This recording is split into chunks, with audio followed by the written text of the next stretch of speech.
Thank you for joining us today, and I am so excited to be doing this interview today. I have even skipped a cold Saturday morning, 28 degrees outside, in order to get this interview today because I've got a record buck that we're going to be talking to you about today, taken by this man right here, Mr. Leonard Jarrett. Leonard, it sure is good to be with you today. Thank you. Good to talk to you. I really appreciate you taking the time to do this. Let's just tell the folks a little bit about what we got right here. This is a 22-point, scored 223, and now it is on the Alabama record books, number 7 in the Alabama record books. And estimated to be, what, 5.5 to 6.5 years old, maybe? Anywhere from 5 to 7 years old. Oh, yeah. So that's just absolutely incredible. And you and I have a mutual friend who has a deer farm, and this rivals anything that you'll see on a deer farm. And so this is not a fenced deer. This is free-range deer, Madison County. Madison County. And so let's get right into talking about all the details about this hunt. January the 4th. January 4th. You've decided to go hunting, and just tell me a little bit about the details of that. Well, the morning hunt. I get up, and of course my wife knows it's time for me to start hunting. It's the middle of December. Go to the shooting house. Been sitting and waiting, and I see this buck and doe across the field. It was really out of range, and I was just sitting and waiting, and got a text from my wife. Brother-in-law's coming over, wanting to go eat lunch. And I told her I'll come in. And so got close to lunchtime. I sat and watched the deer. Never did come no closer. And so got down, go have lunch with them, explained it to my wife, told her what I seen. She's, as usual, said, "Yeah, right. When I say it, I'll believe it." Now let me take you back to the morning of the hunt. So you see the deer, but he's fairly long range, and so you're not the type just to pull up the gun and hope for the best. Well, I take just a crack shot at it. If I don't think I can shoot him down it, I'm not going to shoot. Well, that's really the way to do it. I mean, that's good. That's good ethical hunting. Right. And so did you know then how good he was? Well, actually, I just knew he was a big deer, and I just wasn't going to waste a shot taking a chance of running him off. Man, I imagine it was hard leaving and going to lunch, wasn't it? It was very hard. Very hard. And so you get there and you talk to her, and are you able to keep your mind on the lunch appointment, or are you thinking about the deer the whole time? Not really. I was in a hurry, really. And so we actually got done with lunch, and I told her no sooner than I got back to the house, I said, "I'm going back hunting." And so I've decided I was going to set up where I seen the deer. Right. So I had to stop by the tractor shed and get me a 5-gallon bucket. And I knew exactly where I was going to set up. It's a little pond that's got a privet hedge mound right beside it. So I took my bucket and set it up in there, and I just sitting there waiting. And about 2 hours, I seen this first deer coming across the field on the side I was hunting that morning. And got up to me, and it was a buck, but his antlers had been broke off. Mm-hmm. So I kept sitting there, and here comes a doe out of the same thicket.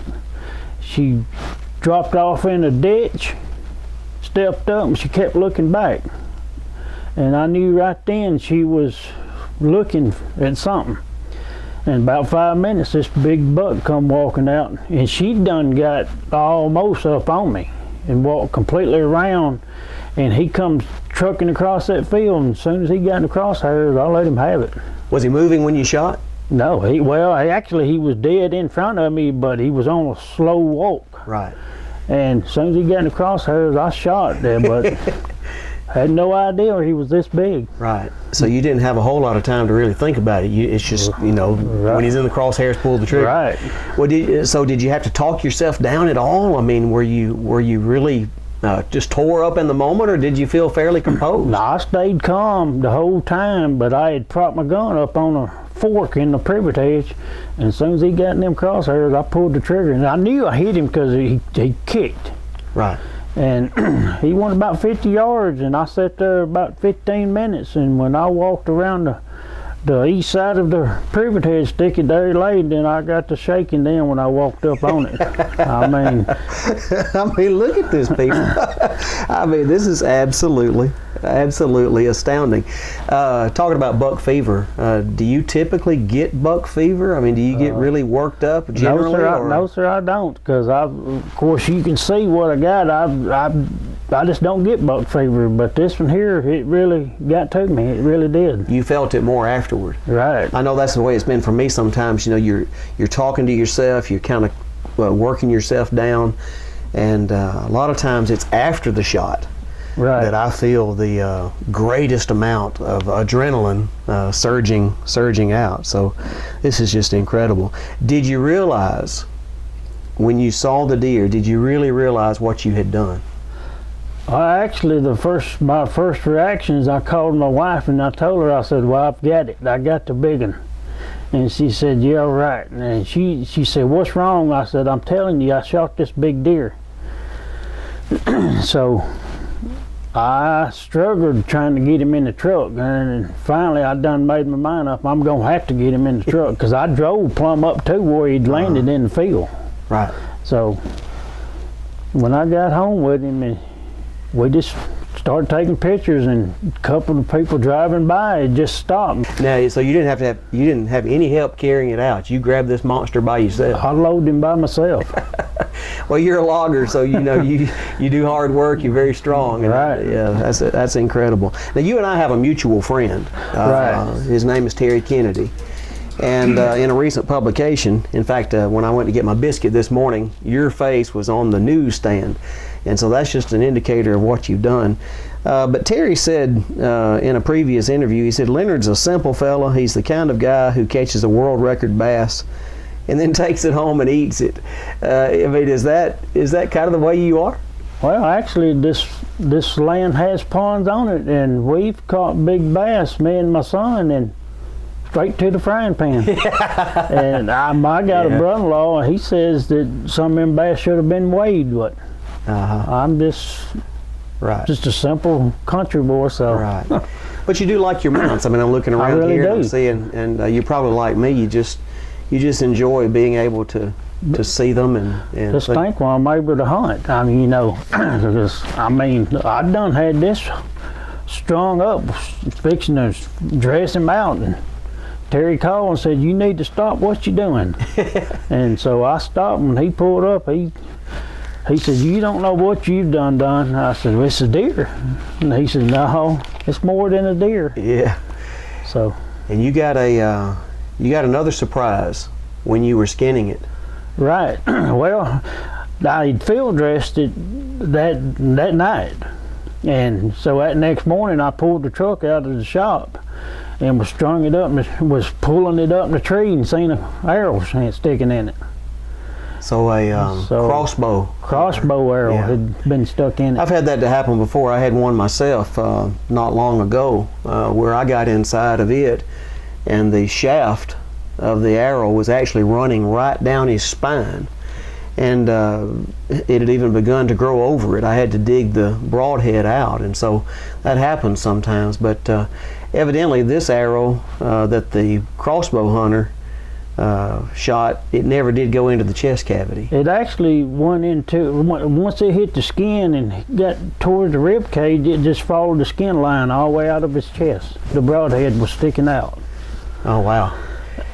Completely out or under the fur, under the broadhead was sticking out. Out of his body? Out of his body. Wow. And I was trying to pull it out and wouldn't come out, so I unscrewed it and pulled the arrow out of it. Well, I tell you what, folks, there is a crossbow hunter somewhere that wishes that he was holding this right here. And I actually talked to him. Oh, you know who it is? Oh, wow. On the property beside this. He shot this arrow at it November the 2nd.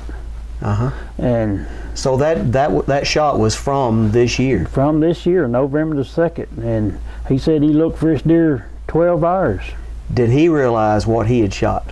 He said actually all he seen was the drop tines. Okay. Because it was walking away from him. Gotcha. Privet head's thick, real thick in this. Now you're getting a lot of attention I mean, a lot of attention. And Buckmasters has scored this. It's also been scored for the Alabama Whitetail Records.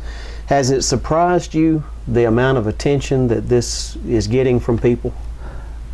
It really is, because I mean, just like I said, to me it's a deer, but people says you'll never kill one bigger than this. So that was going to be my next question. So what are you going for next? Well, I told my wife I think I'm gonna buy me a crossbow, because like I said, this place has got good deer on it if we can keep the poachers out. Yeah, that's right. So yeah, but between me and the gang, wouldn't we working on it? There you go. I would definitely want him on my side. Right. That's for sure. Now, so what was your wife's reaction? You told me she initially said, yeah, I'll believe it when I see it. But when she saw it, what did she say? She actually couldn't hardly talk herself, because she couldn't believe how big it was. Even she come in and got my daughter out of her room and had to bring her out there to see it. She just couldn't believe it. Right. That's just amazing. This is a storybook thing right here. And you know, like you said, you hunt all your life and you just never imagine anything like that. And most of us won't do this. And so you're tremendously blessed to be able to have this. God obviously put some headgear on that deer when he made that deer. Just before we finish up here, is there any practical advice that you would give for deer hunters? I mean, maybe I should ask it this way. I mean, do you think we get too wrapped up in this stuff? Do you think sometimes we can take it too serious? Just what kind of advice would you give for somebody who is a deer hunter? Well, in my opinion, if you don't let deer walk, you'll never have big deer. I mean, if you shoot everything that you see, you ain't gonna end up with no big deer. And like I said, I've sat and seen a bunch of deer, and I've let these deer walk, and that's how. And they're not over hunting. The main thing about it is just don't over hunt it. Yeah, that's got a lot to do with it. Yeah. So really, you do not get aggressive with your hunting until you know the time is right. Right. Right. Although you would probably like to be out there more. Well, I would. Yeah. Right. But you know, like I said, I've hunted this land long enough. I know when the deer is really moving. Right. Right. So when the time is right, when you know the time is right that we're in rut, are you a once a day hunter, once a week, twice a week, or just when you can, or? Well, being I own my own business, I hunt every morning. Okay. Then I'll leave there and go to work. Okay, so during prime time, you try to be there every morning. Do you believe morning is better than afternoon?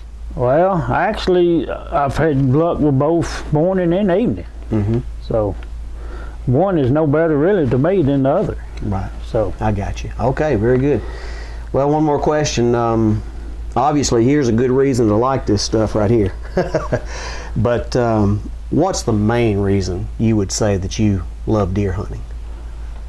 Well, I mean, a lot of people think thinks it's bad to shoot deer, but deer, I tell people, deer is just like any other thing. They got a life to them. Mm-hmm. And I mean, this deer here is still amazes me how people is reacting over it. I mean, because it's a deer that's, to me, it's just done about reached his life. Yeah.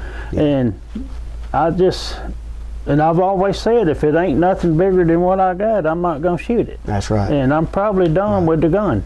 Well, you're right about lifespan. You know, even the Bible says that God is the one who takes their breath. Right. Now, you might have been the one who pulled the trigger, but I've always argued that one of them never goes down without God being ready for it to go down. That's exactly right.